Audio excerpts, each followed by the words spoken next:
أعوذ بالله من الشيطان الرجيم بسم الله الرحمن الرحيم وإذا طلقتم النساء فبلغن أجلهن فأمسكوهن بمعروف أو سرحوهن بمعروف ولا تمسكوهن ضرارا لتعتدوا ومن يفعل ذلك فقد ظلم نفسه ولا تتخذوا آيات الله هزوا واذكروا نعمة الله عليكم وما أنزل عليكم من الكتاب والحكمة يعظكم به واتقوا الله واعلموا أن الله بكل شيء عليم صدق الله العظيم. We continue with ayah number 231 of Surah Al-Baqarah, continuing on the topic of talaq, divorce, iddat, and then the retention of the wife or freeing her. Allah Tabaraka wa Ta'ala speaks of the expiry of the iddah period. Allah Ta'ala says, وَإِذَا طَلَّقْتُمُ النِّسَاءَ, and when you have divorced the woman, فَبَلَغْنَ أَجَلَهُنَّ, and then she reaches her term, she reaches the expiry of her term, referring to the iddah period.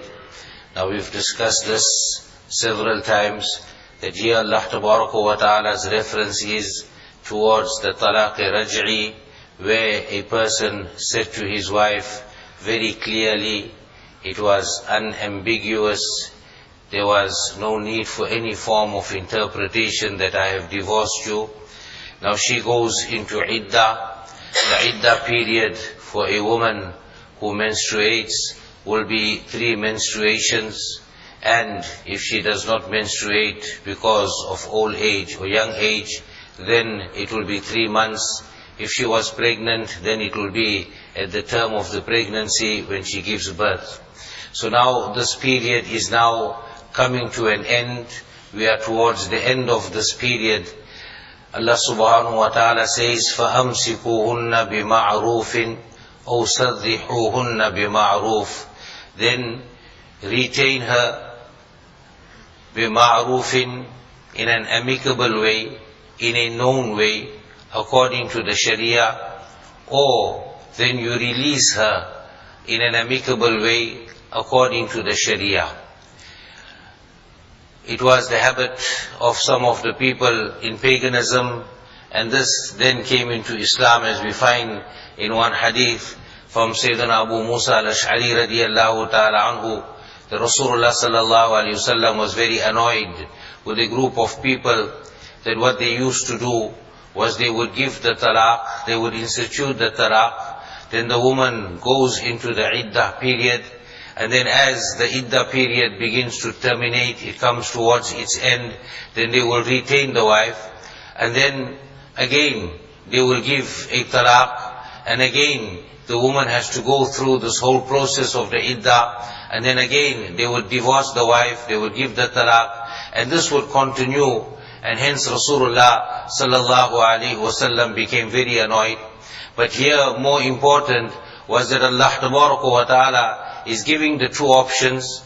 One is either you are going to take her back, you're going to make what is called ruju, you're going to bring her back, there is no termination of the marriage in this form of talaq. But when you do it, then it must be bima'rufin, it must be in an amicable way, according to the Shariat of Allah subhanahu wa ta'ala, that now you chose to live as husband and wife. Whatever had happened in your heart, you need to expel those thoughts from your heart. There may have been animosity, there may have been discord, there may have been dissension, there may have been disunity between the husbands and wives. But however, here Allah subhanahu wa ta'ala makes it clear that at this point in time now, a man is supposed to drop whatever is in his heart, and for that matter, the woman also, and now bring her back and retain her in the nikah. Or alternatively, if you see fit, you know this, or you feel that this nikah is not going to work, then Allah Ta'ala says, O saddihuhunna bima'ruf, then free her, but according to the commandments of Allah subhanahu wa ta'ala. And the commandments of Allah ta'ala, the known way will be in a good manner, that whatever has happened, now has happened, you are breaking the ties and the bond of this marriage, so let it happen in a good way. Let her go her way, and you carry on your way. In the verses to come, Allah subhanahu wa ta'ala will speak about the concept of a mut'ah, that where a husband would even at that time gift the wife, give her something as a gift, and let her leave, but let her leave in a good manner. وَلَا تُمْسِكُوهُنَّ ضِرَارًا لِتَعْتَدُوا. Thereafter Allah subhanahu wa ta'ala says, and do not withhold them, do not hold them back, do not retain them. Why you are doing it? Diraran, to harm them. لِتَعْتَدُوا, so that you become oppressive, you become transgressive, and you yourself now is now moving away from the commandments of Allah, and you yourself, you are exceeding the bounds and the limitations of Allah subhanahu wa ta'ala.